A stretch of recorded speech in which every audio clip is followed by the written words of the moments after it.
Assalamualaikum warahmatullahi wabarakatuh. Yang saya hormati Bapak dosen pengampu kita, yaitu Bapak Muslim selaku dosen mata kuliah Filsafat dan Pendidikan. Nah, kali ini kami akan mempresentasikan makalah kami yang berjudul Filsafat dan Pendidikan.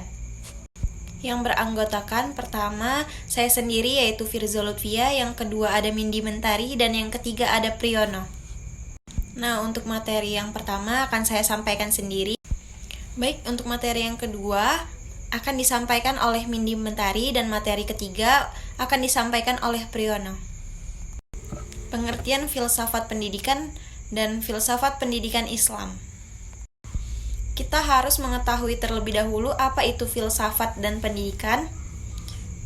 Menurut Plato 427-348 mengatakan bahwa filsafat adalah ilmu pengetahuan yang berusaha untuk mencapai kebenaran yang asli. Karena kebenaran mutlak di tangan Tuhan. Nah, apa itu pendidikan? Menurut Undang-Undang Sisdiknas nomor 20 tahun 2003, pendidikan adalah usaha sadar dan terencana untuk mewujudkan suasana belajar dan proses pembelajaran agar peserta didik aktif mengembangkan potensi dirinya. Nah, jadi dapat kita artikan bahwa filsafat pendidikan adalah ilmu pendidikan yang bersendikan filsafat atau filsafat yang diterapkan dalam usaha pemikiran dan pemecahan masalah-masalah pendidikan. Filsafat pendidikan juga bisa didefinisikan sebagai kaidah filosofis dalam bidang pendidikan.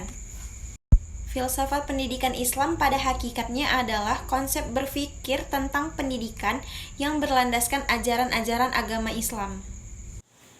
Baik, terima kasih kepada moderator yang telah mempersilahkan saya untuk melanjutkan materi selanjutnya mengenai ruang lingkup filsafat pendidikan Islam.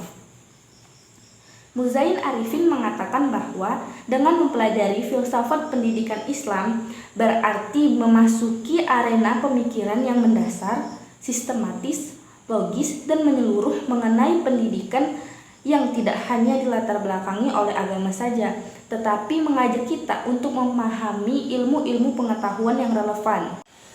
Nah, dari pendapat ini kita mengetahui bahwa ruang lingkup filsafat pendidikan Islam yaitu masalah-masalah yang terdapat dalam dunia pendidikan seperti masalah guru, masalah tujuan pendidikan, masalah kurikulum, metode pengajaran, dan lingkungan pendidikan.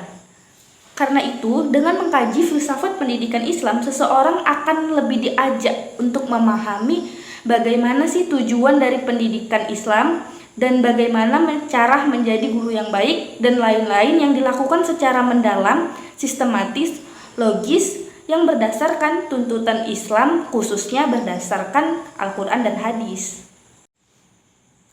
Selanjutnya, filsafat pendidikan Islam harus mengkaji beberapa hal. Yang pertama yaitu pandangan Islam tentang realitas, yang kedua pandangan Islam tentang nilai, yang ketiga pandangan Islam tentang ilmu pengetahuan, dan yang terakhir pandangan Islam tentang tujuan pendidikan. Baik, terima kasih kepada moderator yang sudah mempersilahkan saya. Nah, kali ini saya akan menjelaskan materi berikutnya yaitu mengenai hubungan antara filsafat dan teori pendidikan. Nah, hubungan antara filsafat dan teori pendidikan memiliki hubungan yang sangat erat. Hubungan keduanya hanya dapat dibedakan namun tidak dapat dipisahkan.